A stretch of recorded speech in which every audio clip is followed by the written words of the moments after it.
Okay, I just want to give a brief testimony on um, a my third born son and when he came into, when he was born.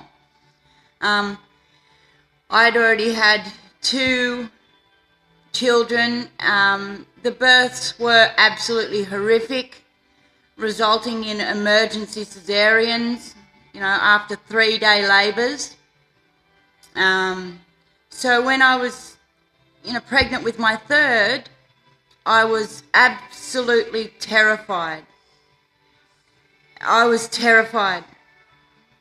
3-day labour resulting in an emergency cesarean is as terrible as it can get, with a, successful birth. Anyway, for a long time I talked to God, but for my first two children I wasn't a Christian. Okay, so for my third, this was the first child I was going to have, walking with the Lord. So my flesh wanted to have a cesarean so bad. I just wanted to elect a cesarean so that I wouldn't go through all that terrifying stuff before my baby would come.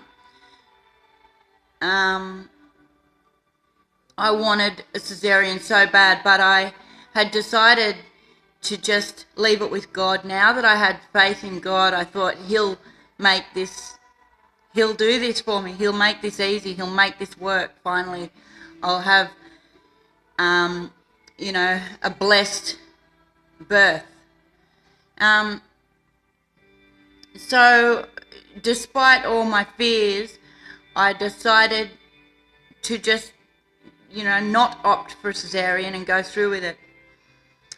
I had my pastor and my best friend in the hospital with me when I was having my third child.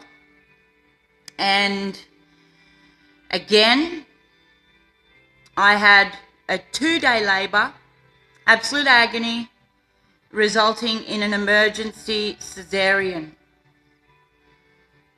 I was bewildered. I was beside myself. I felt like God had abandoned me. I didn't understand why I had gone through all this suffering.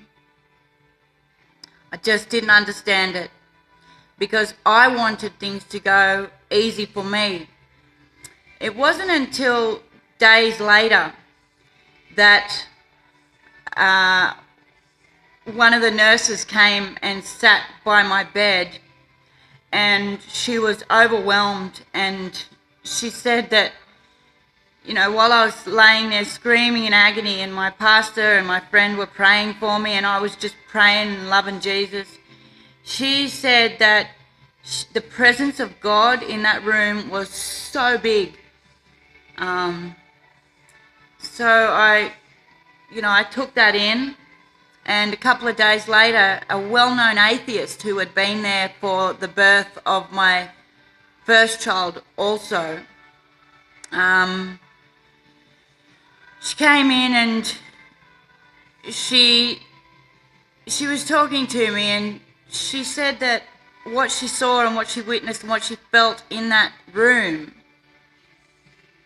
had drawn her to start wondering about the reality of God.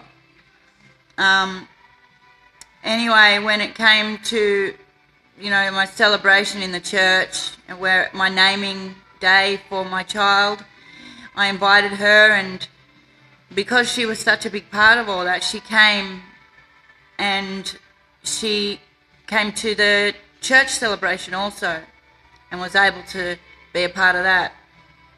It wasn't until afterwards, and when all that was happening, that I realised salvation is what everything's about. And I've always said to God, I'm prepared for anything, even though if a cup may be painful for me, that I choose to do it in His name.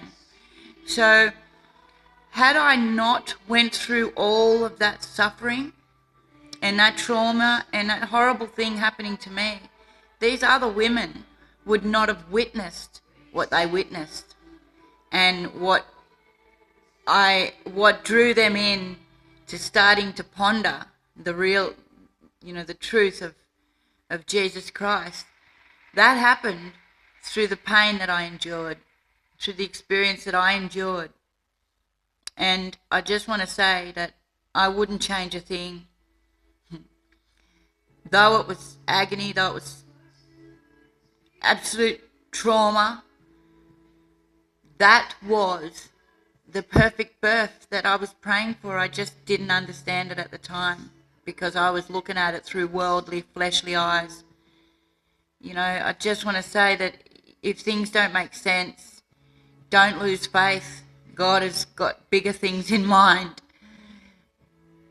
Yeah, so don't lose faith.